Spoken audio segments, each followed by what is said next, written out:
A very organized and deadly attack against America. 4 planes crash, 3 of them into the very symbols of our country. About 6 a.m. our time, the first plane slammed into one of the World Trade Center towers. About 15 minutes later, a hijacked airline hit the second tower and exploded into flames. From every angle, it is still hard to comprehend what happened. And then, just before 7 a.m. our time, the North Tower of one World Trade Center collapsed, sending smoke and debris into the streets. About 30 minutes later, the South Tower came crumbling down in smoke and in flames. And then just a few hours ago, a 47-story part of the World Trade Center complex that caught fire in the attack also collapsed. The World Trade Center is at the southern tip of Manhattan, and incredibly tonight, 3 of its high-rises, including 2 that were the tallest buildings in New York, are simply gone. But the terror did not stop there. Plane's coming in, come on! Let's go! Let's go! Come on. The U.S. military headquarters at the Pentagon, 6:43 our time this morning. American Airlines Flight 77, carrying 64 people from Washington Dulles International Airport to Los Angeles, crashes into the Pentagon. And then a westbound jet suddenly changes direction and heads east.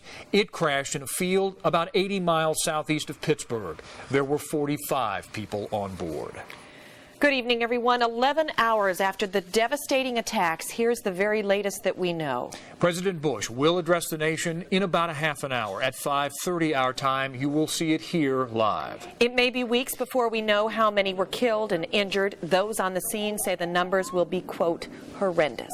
So far, no one is claiming responsibility, but one high-ranking law enforcement official says Osama bin Laden is at the top of the list.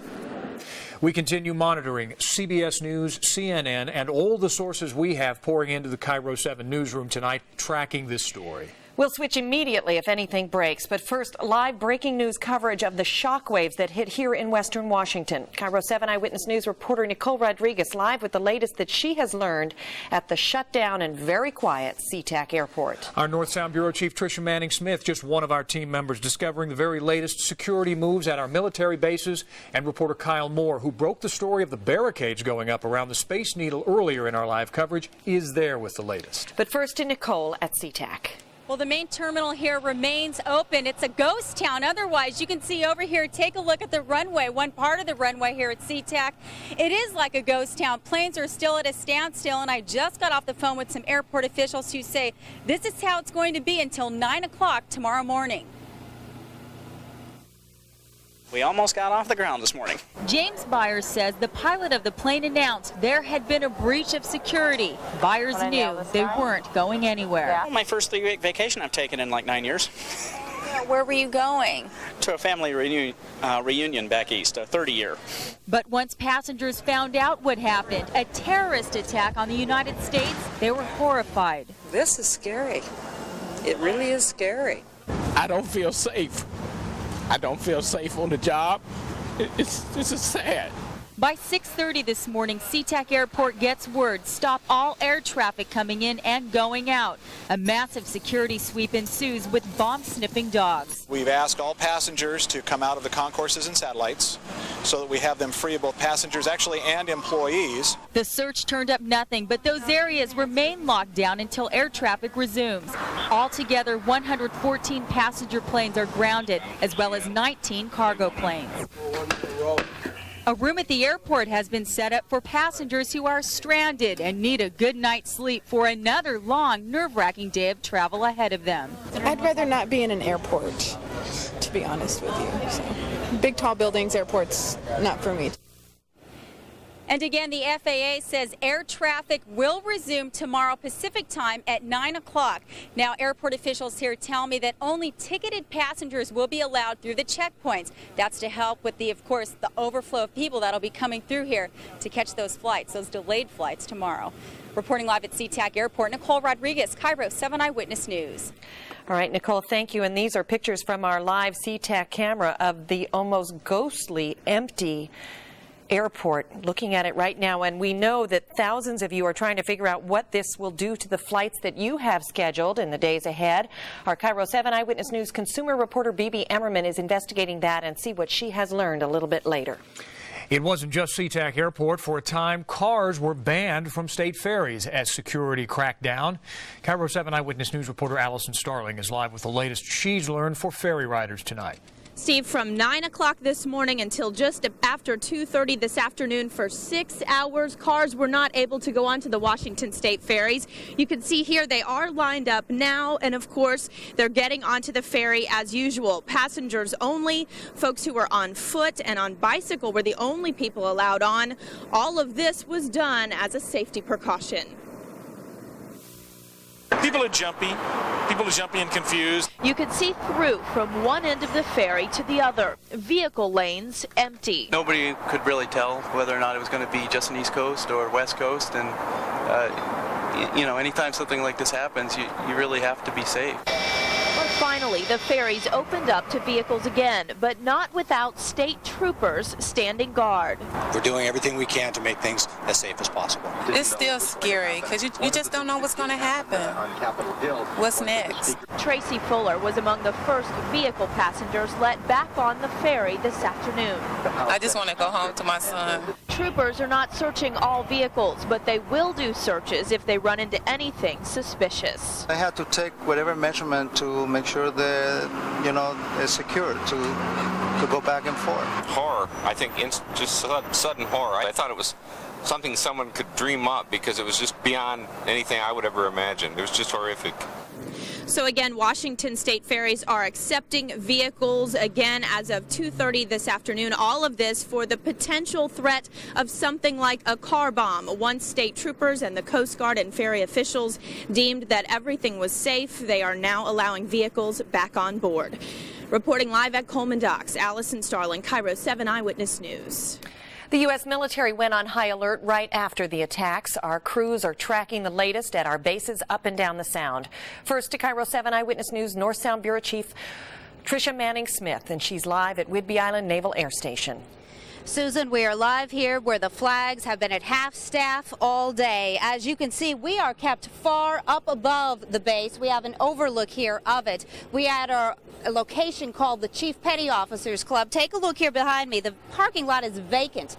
That's because there is a note on the door. It says building secured due to threat Con Delta. Now, according to the Navy's Pacific headquarters in Hawaii, threat Con Delta is ordered by the Joint Chiefs of Staff. It is the Defense Department's highest level of security against terrorism. Shortly after 9 o'clock this morning, with Public Affairs, this KIRO, we heavily armed guards began questioning every person attempting to enter the Naval Air Station's main gate. Vehicles were inspected both inside and underneath with mirrors. Even though we were with a Navy official, guards stopped our crew 3 times for questioning. They have permission from... Our video camera was the only to capture the closure of the base's main gate. Barriers went up as security clamped down. All non-essential employees were turned away. Doesn't surprise me. The fact is, I'm at the very least, this is probably kind of surprised it wasn't done a little sooner. But, given the crisis situation at hand, Jim Wright does not mind the wait. In the town of Oak Harbor, it's time now to mobilize the country as if we're really at war and go out and get them. Many of the stunned residents are also quick to call for retaliation. Because I already talked to the base up there and I said if they need somebody to deploy, I'll go. The skies over Whidbey were uncharacteristically silent until about 2:30 this afternoon. First one, then a second EA-6B Prowler roared overhead.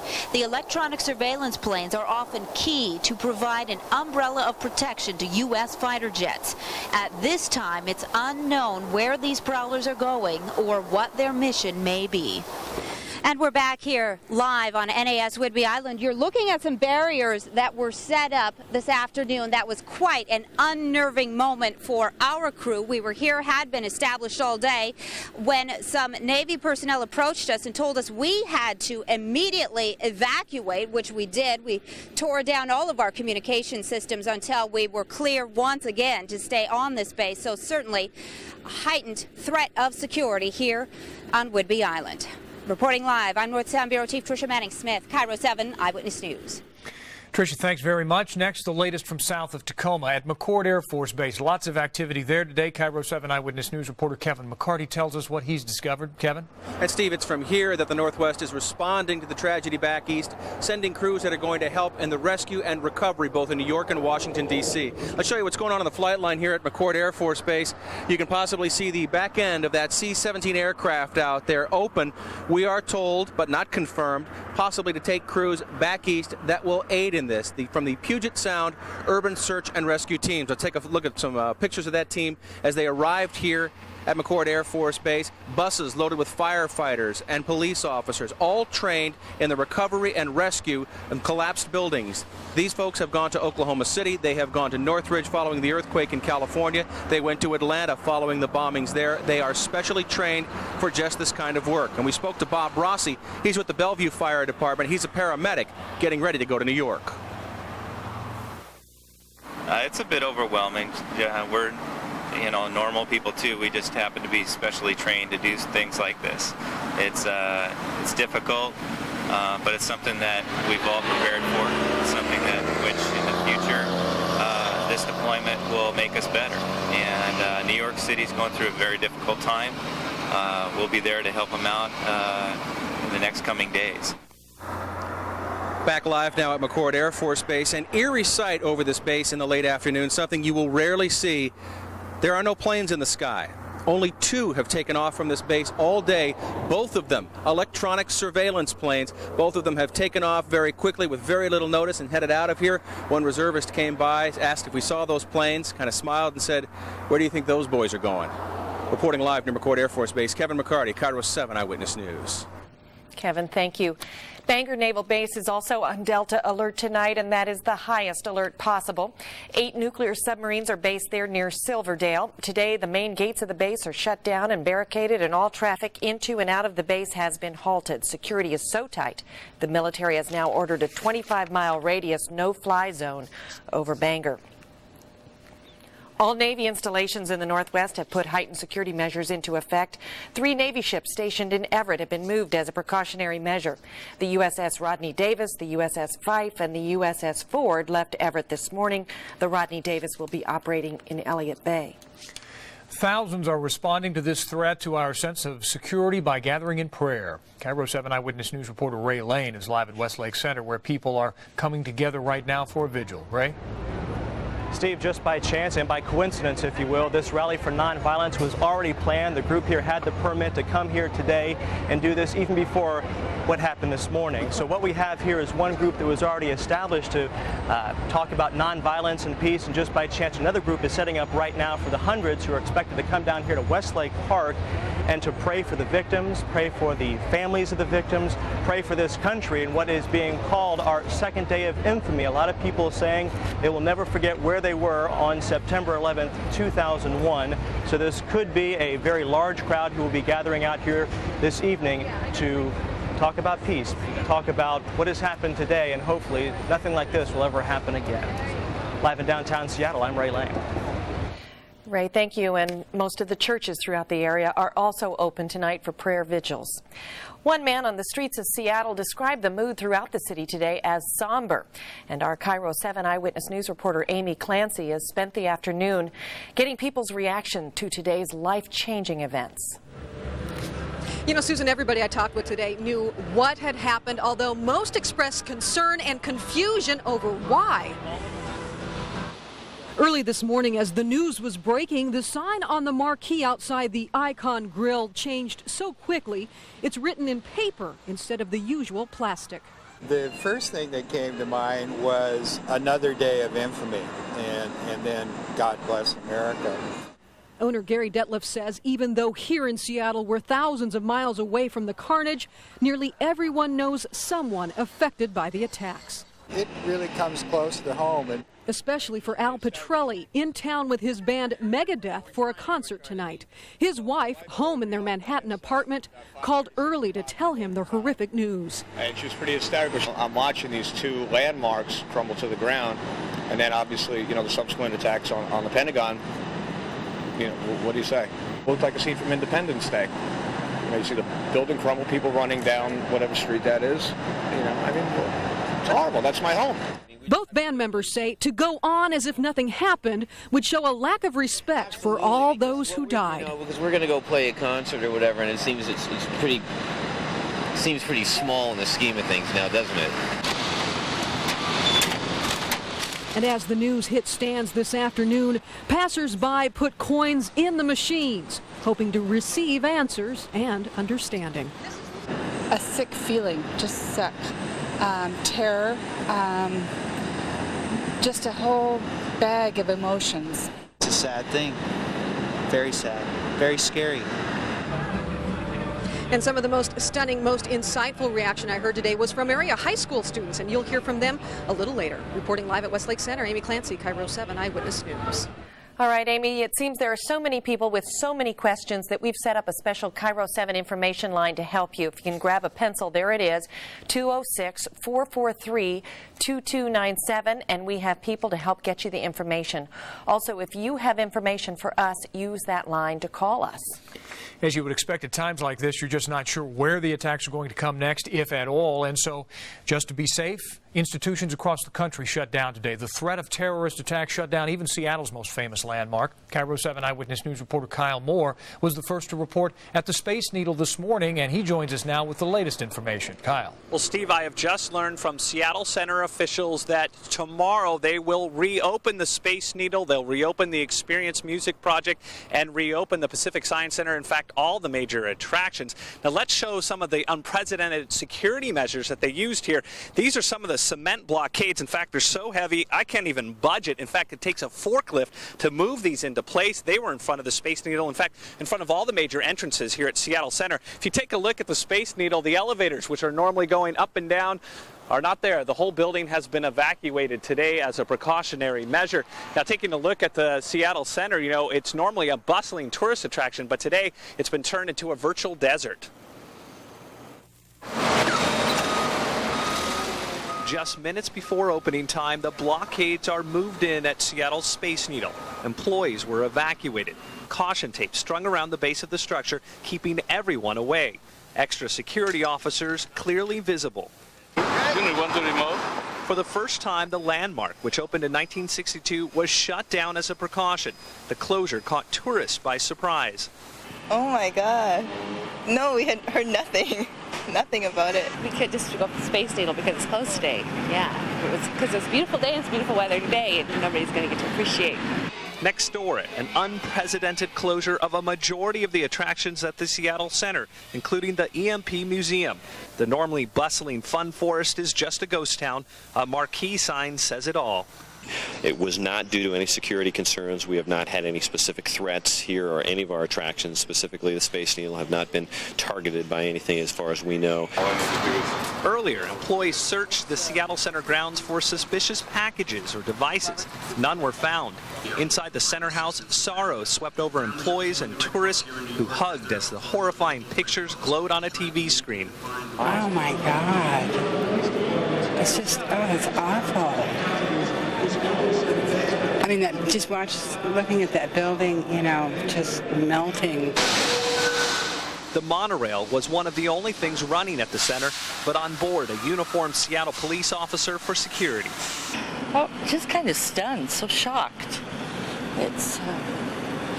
Can't imagine something like that happening. You can see how empty it is here. The last time we really saw this was during the 2000 Millennium Celebration. That was canceled due to that this might have been a suspected target of terrorists. Now, because of that, the officials here had set up a plan to deal with any type of terrorist threat. While there was no threat today, they still implemented their action plan and closed off most of the area. Of course, now we've learned that it will reopen tomorrow. Reporting live at Seattle Center, Kyle Moore, KIRO 7 Eyewitness News. Thanks, Kyle. Seattle's tallest office building also closed just before 8 o'clock this morning. Employees in the 76-story Columbia Tower, now known as the Bank of America Tower, were already feeling nervous when they got the call to evacuate. The building's owners say they decided to shut the building down purely as a precaution, but some workers were relieved to head home. building. At first they asked us to leave but said it was not an evacuation. We hadn't had any threats, but they just wanted everyone to get out of the building. Then about 5 minutes later they said it was an evacuation and we did need to leave the building right away. The announcement came over the public address system that the building was going to be closed and evacuated. I'm a little shell-shocked right now, so we're the biggest target in Seattle. Security officials for the building have not confirmed when it will reopen at this time. Soon after the tragedies this morning, we got reaction from local elected officials all across the state. Governor Gary Locke joined us as well earlier today. He rejoins us now. It has been a very difficult day for all of us. Governor Locke, appreciate your time. Give us some sense of what you have heard now from officials and our delegation back in D.C. Are you hearing anything as to the extent, anything more that you can tell us, and where do we go from here? Well, first of all, the good news is that from all intelligence authorities that have been coordinated at the state and the federal level, there are no known targets in the state of Washington. Nonetheless, we're doing everything we can to make sure that the citizens of the state of Washington are safe. We have State Patrol people who are monitoring some of our most busy bridges on highways from I-90, 520 Hood Canal Bridge, and the Tacoma Narrows Bridge. We closed the ferries to vehicular traffic for a while. We now have uniformed police on board, but it's now resumed operations with vehicles. State Capitol building was shut down just for a few hours while we were able to search it, sweep it, because we have hundreds of kids that come by and members of the public that tour the building every single day. We wanted to make sure it was safe for the public. Government operations, the offices within the State Capitol building were never shut down, and we need to make sure that all levels of government, from the federal down to the local level, resume operations, because we need to send a message to the terrorists that America is strong, we will not be deterred, our spirit will not be broken, and we will continue on as best we can. I've talked to members of the our congressional delegation. Senator Patty Murray told me that she was looking out the window and actually saw that airplane crash into the Pentagon. Members of Congress were taken away from the Capitol building to safe locations. They are united, however. We all support the president. We are one America, and we stand determined to seek out those who are responsible and bring them to justice. Governor Locke, we're 3,000 miles away from all of this tragedy, and yet people here want to do something. What are you recommending for us as citizens of this state to do? Well, first of all, I know that, for instance, Secretary of Health and Human Services, Tommy Thompson, has asked people to donate blood. But our blood centers and Red Cross affiliates are besieged right now. If you want to give blood, call and make an appointment. Make donations to the Red Cross, but there's until we actually receive the word from New York, from the state, local, and federal officials, let's not bombard them with help that they cannot use. So let's wait, let's be patient, but most of all, let's think of the people on the East Coast, from D.C. to Pennsylvania to New York. All right. Governor Gary Locke, thank you for joining us this evening. One way a lot of people are thinking of those in the eastern half of the United States through prayer. The standing room only crowd gathered this noon at Seattle's St. James Cathedral as stunned and mourning Seattleites came together following this morning's tragic events. KIRO 7 Eyewitness News reporter Karen O'Leary joins us from News Control now with what happened at that prayer service. Karen? Well, Steve, shock and sadness are words we have heard so often today, and yet they alone cannot measure the scope of our collective grief. Grief that was evident on every face of every person who came up the steps of St. James Cathedral. There was a sense of disbelief and some lingering fear about what the day's events mean for us all. Archbishop Alex Burnett talked about the vulnerability so many of us now feel. We are now reeling from the harsh reality that no nation is immune, no state secure, no city safe from the sordid mind and violent heart of a terrorist. I watched it on the news this morning and haven't been able to do anything. Just kind of been spinning around in circles. I think every American is feeling great grief. There's anger, which is why we should meet at churches so we don't act in anger. There's been division in this country, but we are one country. And we're just thinking about the families of all the people who were lost today. The Archbishop called for faith and peace and guidance for public officials in this time of tragedy and crisis. He reminded the congregation of the Beatitude, "Blessed be the peacemakers." He called for wisdom and restraint. There will be another Mass this afternoon getting underway in just a few minutes at 5:30 at St. James Cathedral in Seattle. The building has been open for prayers throughout the day. And then tonight at 7 o'clock there will be an interfaith prayer service at the cathedral. Everyone is invited to attend. Reporting from the newsroom, Karen O'Leary, KIRO 7 Eyewitness News. We are now just 5 minutes away from the president's address to the nation. We'll bring that to you live. But first, we go to Olympia, where the state capitol building was also shut down for hours, as Governor Locke mentioned. Our South Sound Bureau Chief Richard Thompson joins us live with security concerns and the emotional reaction inside the Capitol. Well, that's right. And if you can take a look right over here at this hour still, just a couple of K-9 units from the Washington State Patrol just showed up on the scene here. And of course, the big story all day long, this building behind us, the legislative building, the state capitol, shut down for hours today after the governor learned of the terrorist attack. I mean, it's gone. And how many thousands of people are in those buildings? How can this happen in America? After seeing the devastation in New York, Governor Locke ordered our state capitol building closed to the public. Only authorized personnel were allowed to go inside. Do you have an ID badge, sir? I've got my driver's license. Sir, that's not going to work, sir. Everyone needed to have ID checked, but there were no complaints from lawmakers. I think it's a very good idea. It can't ever be too safe. An explosive sniffing dog was also brought to the Capitol campus. What we do with her is actually just a periodic random sweep and check of all the buildings on the state capitol campus area. Other buildings like the state Supreme Court remained open to tourists, but they were stopped cold when they learned what was happening. I just can't believe that any human being would do this. Erica Okada's mother could not hold back the tears as she witnessed the horror. Well, initially it's shock, but then it's anger, you know. I think something like this should not go unpunished. In the shutdown Capitol, one state lawmaker wants no mercy for the terrorists. And the president used the word punish the people that did this. My suggestion is to annihilate the people that did this. And hours later, when the Capitol doors finally reopened to the public, there was no one waiting to get in. No one could leave the reality of this tragedy behind. To think of all the people who lost their lives in this, it's just too sad. And a lot of people very moved by the tragedy today. We saw one man who did not want to be on camera, but he was a bagpiper. He walked up the stairs of our state capitol here. He played Amazing Grace. Then what he did, very solemnly saluted the flags all flying at half staff, and then he quietly left. Just a little tribute by one person to all those who have lost their lives today. Reporting live in Olympia, I'm South Sound Bureau Chief Richard Thompson, KIRO 7 Eyewitness News. Hundreds of those tributes going on, we expect. Richard, thank you. Federal officials concede this was a well-coordinated attack executed with devastating precision. Our senior political reporter, Essex Porter, with those details of the attack. At least 2,000 casualties of some kind in New York, perhaps 100 or more at the Pentagon in Washington, D.C. These are the first casualty reports, but unfortunately, they will not be the last.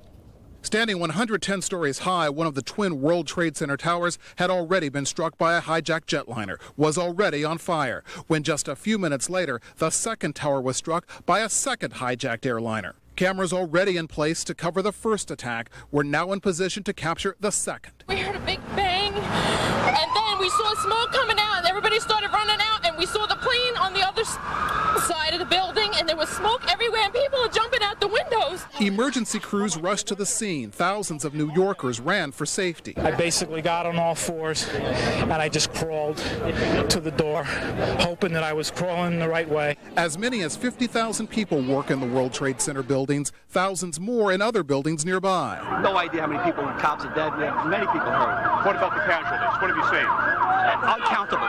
Then more of the unthinkable. First, one of the World Trade Center towers collapses. We're watching the people fall from the building, and then we just saw the whole side of the World Trade Center just fall right off, and it caught a couple of us, and we just made a mad dash all the way down here.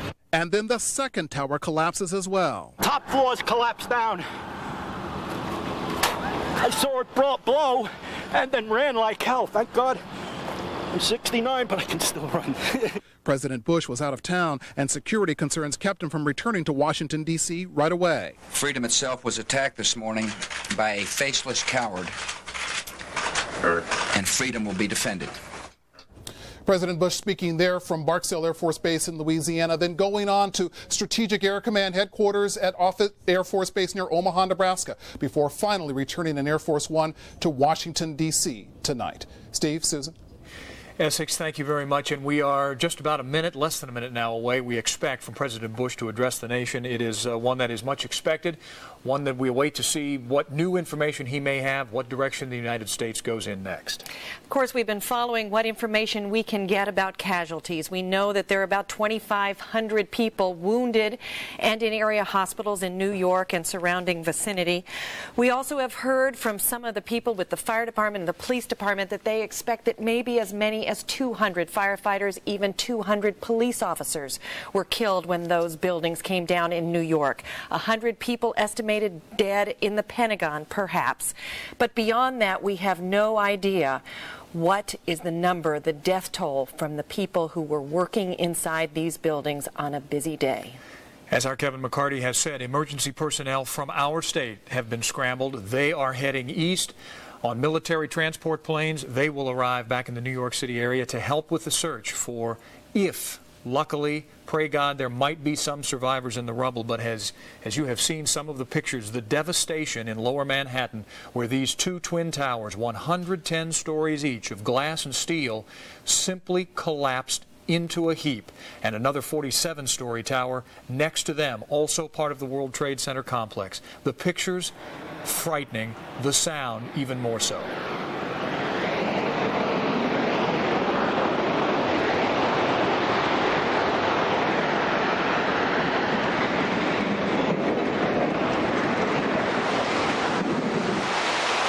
I hope I live. I hope I live. It's coming down on me. Now the President of the United Getting States. behind a car.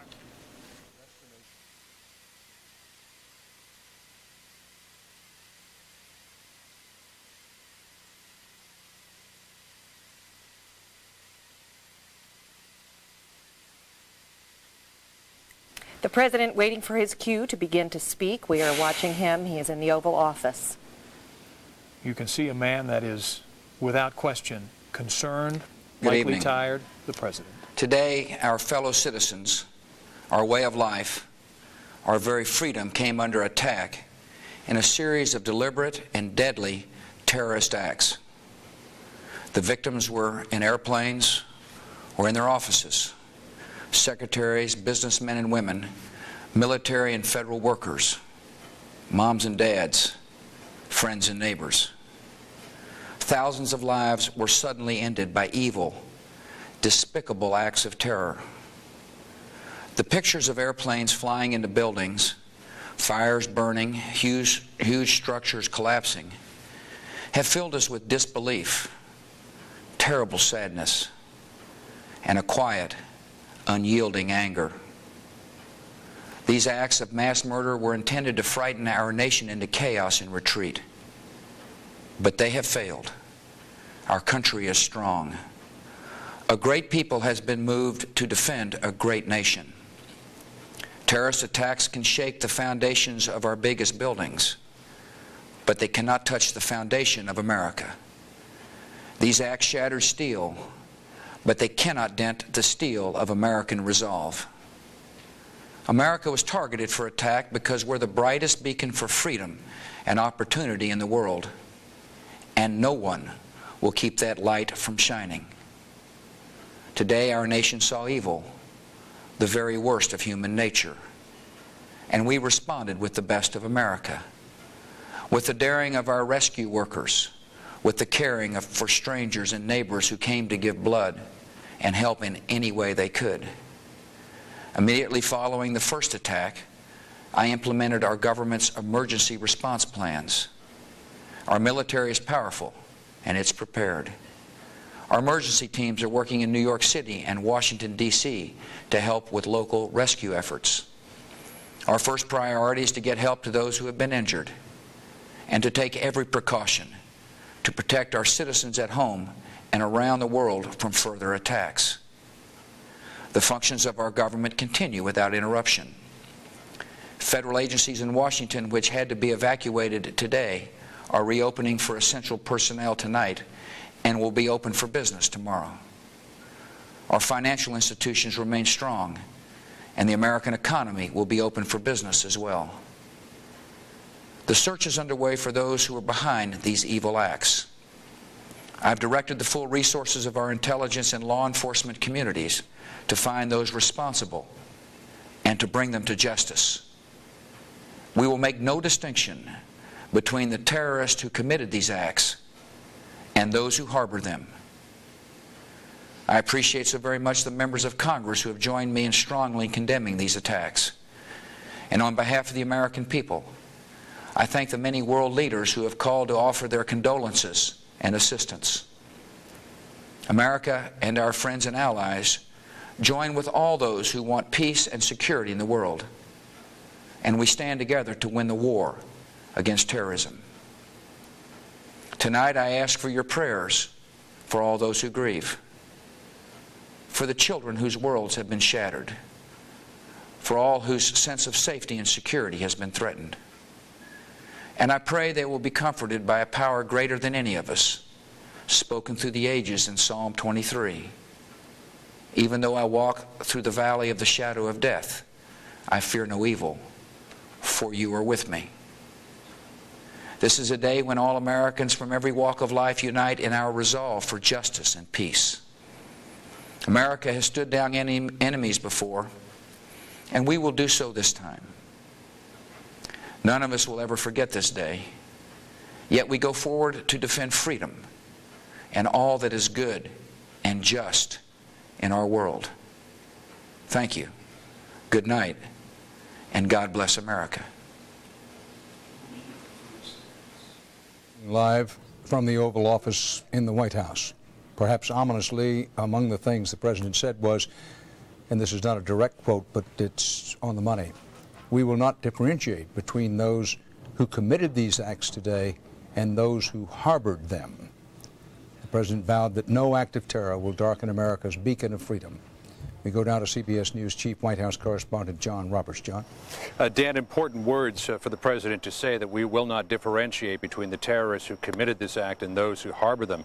If this was, in fact, Osama bin Laden's group who was behind this, that message is aimed directly at the Taliban government. Though we should point out, Dan, that every indication we get from the White House tonight is that the explosions that we saw in Kabul tonight were not part of any American action. The White House has absolutely disavowed any connection to those, as has the Defense Department. The President also sending out some important words of reassurance tonight to Americans, saying that the government is still in operation, essential personnel will be back at work later on tonight, and that the government will be open for business tomorrow. And even though the stock market will be closed tomorrow, Dan, the President reassuring Americans, saying that the American economy will be open for business. The big message here tonight that the President was trying to send out was the idea that they can hit us, but they can't knock us down. He said that we have stared enemies in the face before, we have stared them down, and we will do this again. So the President, Dan, tonight, using every ounce of resolve that he can muster to say the United States will recover from this enormous tragedy. Dan? John Roberts at the White House. And we're back from the CBS coverage to continue our news here on KIRO TV. Susan Hutchison with Steve Rabel. We also heard the President say tonight, we saw evil today and we have responded with the best that America has to offer. We are covering the story from all angles, international, national, and of course, locally right here on KIRO 7. President Bush promised to punish those responsible for this attack on the U.S., and federal investigators quickly narrowed down their list of suspects. KIRO 7 Eyewitness News reporter Chris Halsney is investigating who's behind the worst terrorism attack on the U.S., and a familiar name keeps coming up. It certainly does. We've learned that the U.S. Justice Department has told congressional leaders this attack has the signature of Osama bin Laden all over it. No group has officially taken responsibility, but FBI sources tell me agents have been ordered to tap every Middle East contact they know. They're looking for evidence that might connect bin Laden to today's attacks. Osama bin Laden has made his hatred for America well known, but the real reason he is the top suspect is based mostly on a violent history. In August of 1998, suicide bombers claiming to work for bin Laden blew up embassies in Kenya and Tanzania. 220 people were killed. January 1st, 2000, the mayor canceled Seattle Space Needle Millennium celebrations. Terrorist Ahmed Rassam, allegedly working for bin Laden, was caught bringing plastic explosives and timing devices into the U.S. from Canada. In October of 2000, a small boat filled with explosives tears a hole in the USS Cole, killing 17 sailors. Again, bin Laden's associates claimed responsibility. There are people, there are elements in most countries that do hate America that much, and I think University of Washington professor Bob Burrows is an expert on Islamic fundamentalism. He says U.S. officials need to catch and punish those responsible for this terrorism, but he hopes America will not pull out of the Middle East peace talks. Facilitating peace between the Israelis and the Palestinians is one thing, and dealing with this act of terrorism is another, and I think they're awfully difficult to separate, but I think we have to as best we can. The other federal investigation that is heating up today is how easily terrorists bypassed airport security. This is one of the dangers of being a free society. It's one of the dangers of having a free and open access aviation system. Can we do better? Obviously, we're going to be taking this one apart down to the molecules. Bin Laden is a man who several years ago offered his followers $10,000 for every American life they took. CBS News is reporting tonight that intelligence sources this afternoon intercepted some communications that make bin Laden a top suspect. Top military officials now vow to hunt down and punish those responsible for the attacks. Back to you. All right, Chris, thanks. Now, KIRO 7's legal analyst Lise Wheel spent most of the day talking with federal law enforcement agents and prosecutors. And Lise, what have you learned?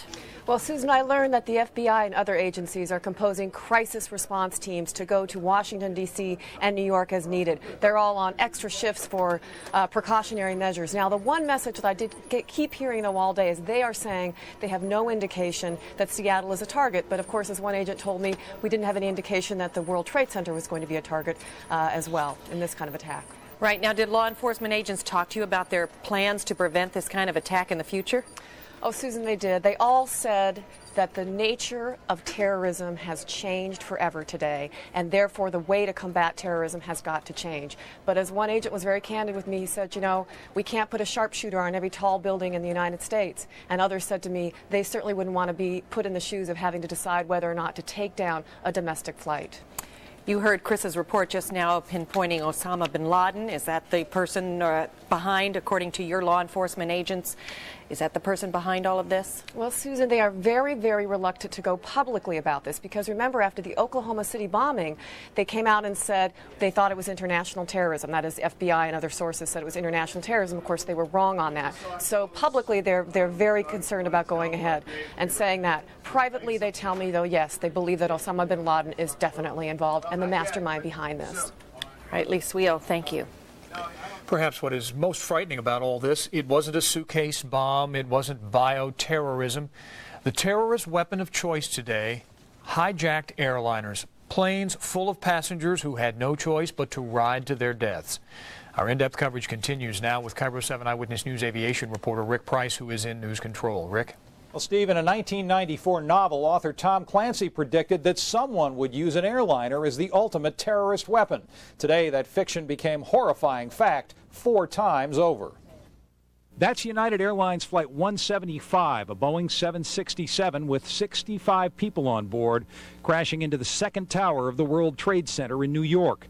The other tower is already smoking after American Airlines Flight 11, also a 767, hit it about a quarter hour earlier.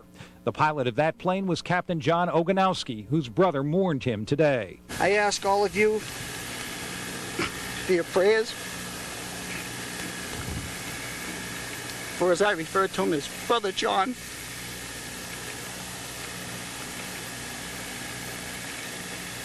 And I ask you to also pray for our whole country today in this tragedy that's impacting our whole country. On any normal day, one plane crash would rivet the nation's attention. Today, there have been 4, apparently deliberate. All were Boeing planes with a total of 266 people on board. It started at 8:45 with American Airlines Flight 11 from Boston to L.A. crashing into the World Trade Center. Just a few minutes later, United 175, also from Boston to L.A., hit the other tower. Less than an hour after the first crash, American Flight 77, a Boeing 757 from D.C.'s Dulles Airport to Los Angeles, crashed into the Pentagon. 64 people were on that flight. And then, perhaps the most mysterious, United Flight 93, a 757 bound from Newark to San Francisco with 45 aboard, crashed near Pittsburgh. The website, FlightExplorer.com, shows how that plane had reached northeastern Ohio, then did a U-turn and headed back toward Washington. But something brought it down in an empty area well short of any terrorist target. Tonight, CBS News reports that radio transmissions from the pilots tipped FAA controllers off to the fact that they were dealing with a terrorist threat. They moved to close the Washington and New York airports, but it was too late to prevent the disaster. And in the incident near Pittsburgh, a passenger who'd locked himself in a lavatory on the United plane made a desperate cell phone call to an emergency dispatcher, telling him, quote, "We've been hijacked," and then "We're going down," just moments before the crash. Reporting live in News Control, Rick Price, KIRO 7 Eyewitness News. And there are more of those stories we'll continue to hear in the days to come. Rick, thanks. Just hours after the attacks in the U.S., explosions rocked the capital of Afghanistan, Kabul.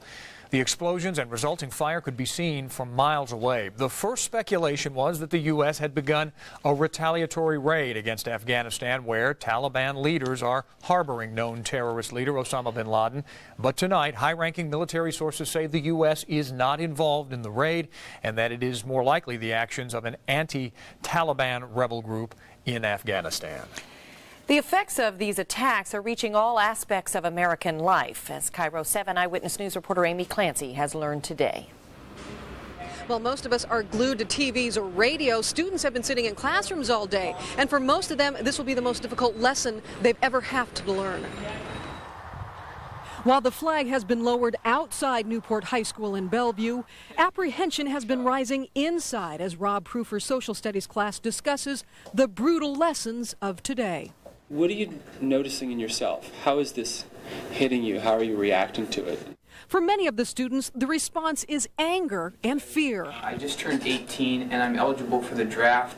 And my brother is in the Army now, and this is being called an act of war, and I feel very apprehensive, if we do go to war, because I will have, a family member who will participate.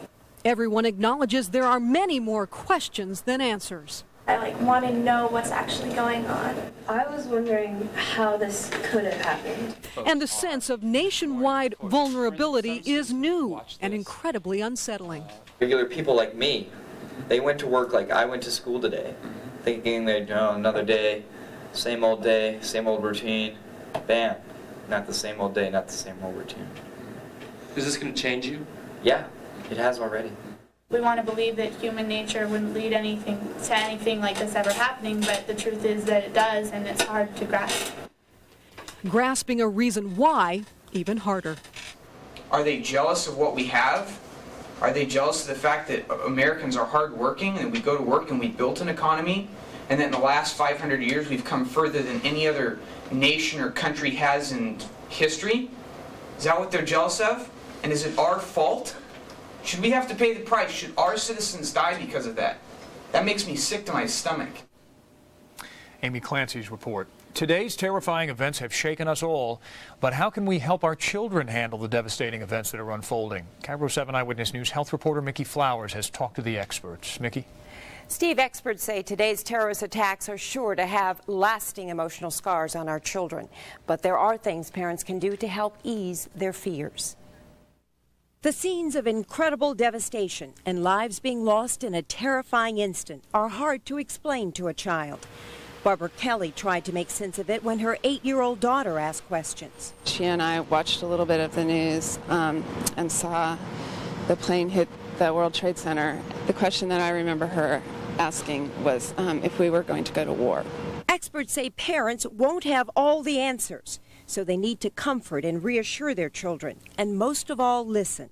With older kids and teenagers, parents need to sit down and talk to them, and more from a point of view of inviting the kids to say what's on their mind. I think That's more important than giving information, especially since there's so little information we can give that explains it. Lucy Berliner, an expert on traumatic stress, says very young children should be shielded from the terror that's unfolding. They should be kept away from TV. We know that seeing horror and destruction and devastation on TV actually will cause psychological symptoms in young children. Berliner says all the children will need caring adults to help them through this. This is something that's going to be in her life that's a historic thing, and it's not going to be quite the same anymore, and I'm sorry for that. Experts say if children, especially the little ones, are more clingy, irritable, have trouble sleeping, these are signs that they may be experiencing stress. Susan. Certainly. Thank you, Mickey. And of course, we've been reporting that churches throughout the area have opened their doors. Some are holding prayer vigils. And right now down at Westlake Center, there's a peace vigil. Our Ray Lane is there. Susan, a lot of praying, I would imagine, going on nationwide, and right here in the Puget Sound area. Take a look at the few hundred people that have gathered out here at Westlake Park to listen to some speakers talk about how they hope that violence will not be a response by the United States after what has happened in New York and Washington today. They do want people held responsible and accountable for their actions, but they are on the more nonviolent side of a reactionary measure. A lot of people out here agreeing with those thoughts, some people walking by, tuning in ever so briefly to hear what's being said, maybe shaking their heads, then walking on. But a lot of people out here really, this of course is the topic of the day. This is what everyone has been thinking about since early morning, what everyone has been discussing with their friends, with their family. A lot of time to contemplate what this means for themselves, what this means for our country. A lot of discussion also today that if you have that American flag and it's not flying yet, put it out. Also this evening there is a campaign that seems to be gaining steam to leave your porch lights on. We see that often for those crime out nights, and a lot of people are saying this is a way to show unity by putting those porch lights on and flying the American flag tonight and being proud to be an American. This is something that we have to get through. You'll hear lots of different opinions about what should be done from your family and friends and coworkers over the next few days, I'm sure, and this is just one of the many peace rallies going on, people expressing some different points of view, but it is a peace and prayer rally going on this evening, and this should be going on for quite a bit. Live downtown, I'm Ray Lane. Thank you, Ray. As we have told you, all commercial airline flights have been suspended until tomorrow. So what does this mean to millions of airline passengers left stranded or who may be holding tickets for future flights? KIRO 7 Eyewitness News reporter Bibi Emmerman has been digging into that, and she's got more for us. Bibi? Steve, it's truly an eerie feeling to look up in the sky and see no airplanes flying. Things are supposed to be getting back to normal tomorrow, but it's left bewildered passengers wondering, what do I do next? I don't feel safe on the job. This is sad. Don't like to fly to begin with, and for this to happen is just amazing. Stunned passengers in shock over the horrible events of the day. With planes grounded all over the country, it's anybody's guess when air travel will return to normal. For thousands of those left stranded, it's a matter of how do I get home? Others worry whether it's safe to fly at all. America is supposed to be the safest place on this earth, and something like this happening, it's not foreseen. So what can passengers expect? Well, we got on the phone today and canvassed all the major airlines. We found most of them have relaxed their rules in the wake of today's tragedy.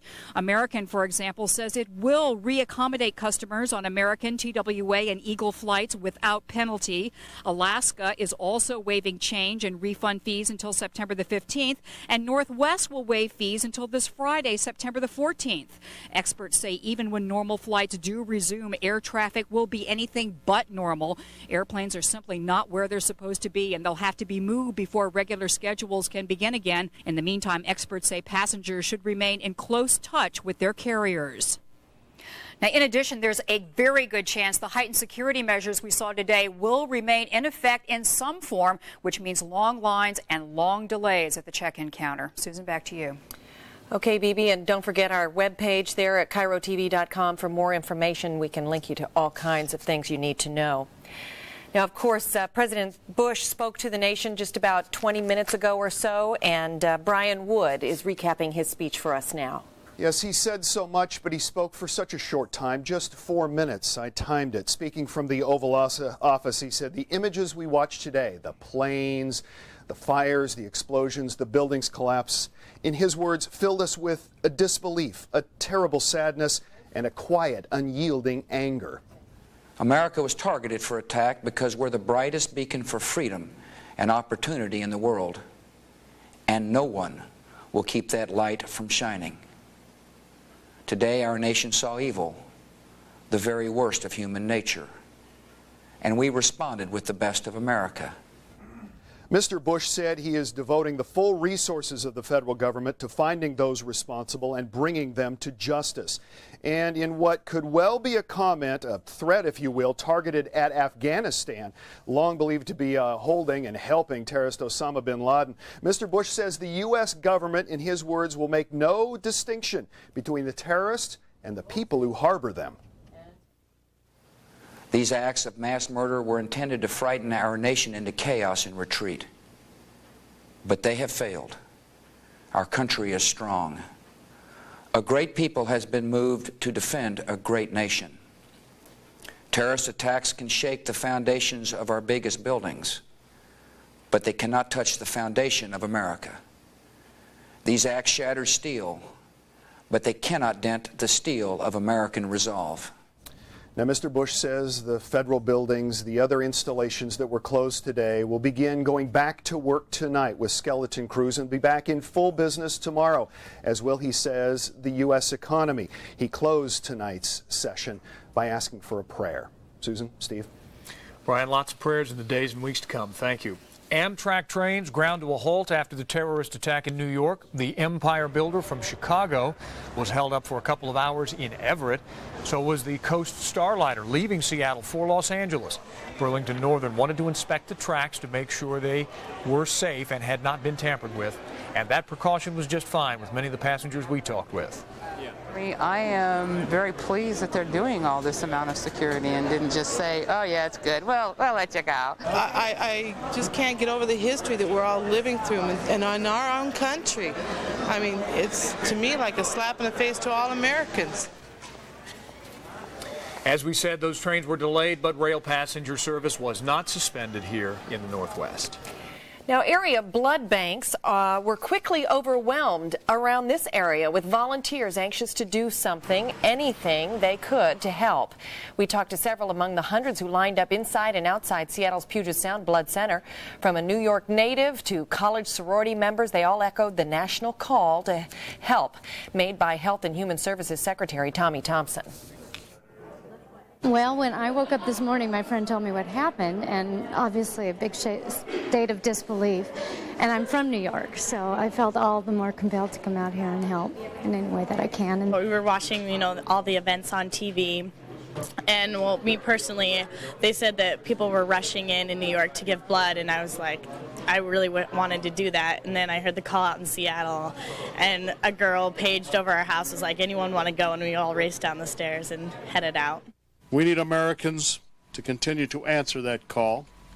No matter where you live, please do your civic duty and assist us by donating blood.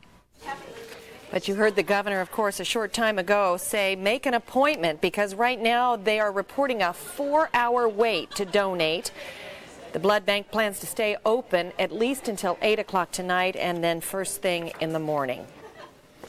Well, we've tried to give you just a sense of what has happened today. There will be much more news ahead. The CBS Evening News coming up in about 2.5 minutes. We'll be going back to New York. But again, we just want to recap, show you some of the devastating pictures, tell you some of the stories that we have learned on this day, September 11th, 2001. If ever there was a day that will live in infamy in this country, it is this day that America and all of our lives here changed forever with the terrorist attacks on the World Trade Center and on the Pentagon in Washington, D.C.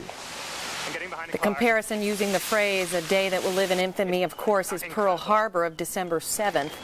And this is the 11th of September. And, of course, we won't forget this date. 2,500 people died at Pearl Harbor. And, of course, we are already getting word 266 died in the plane crashes alone. Perhaps 200 police, perhaps 200 firefighters are expected dead. There in the rubble at the base of the World Trade Center, 100 people may be dead in the Pentagon. And we begin to wait and wonder what the death toll is in that huge skyscraper where 50,000 people work every day. President Bush, as you heard Brian Wood say just a moment ago, vowing to find those responsible and bring them to justice.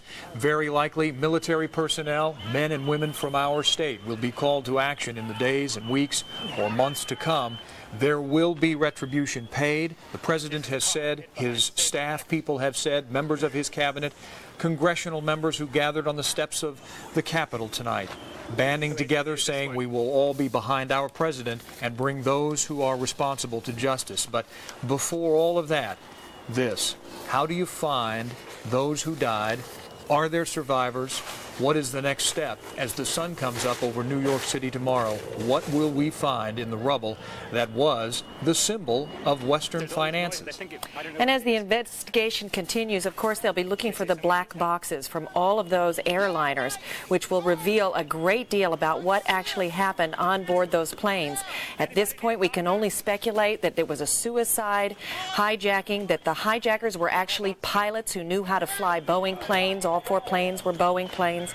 And that somehow or other they commandeered the cockpit and took over and flew those jets straight into skyscrapers, straight into the Pentagon, and straight into the ground of Pennsylvania. The CBS Evening News with Dan Rather will return to our airwaves in a matter of seconds. We will be back throughout the evening and into the night to cover the story, all the local angles for you here. For Susan Hutchison, I'm Steve Rabel. You've been watching KIRO 7 Eyewitness News.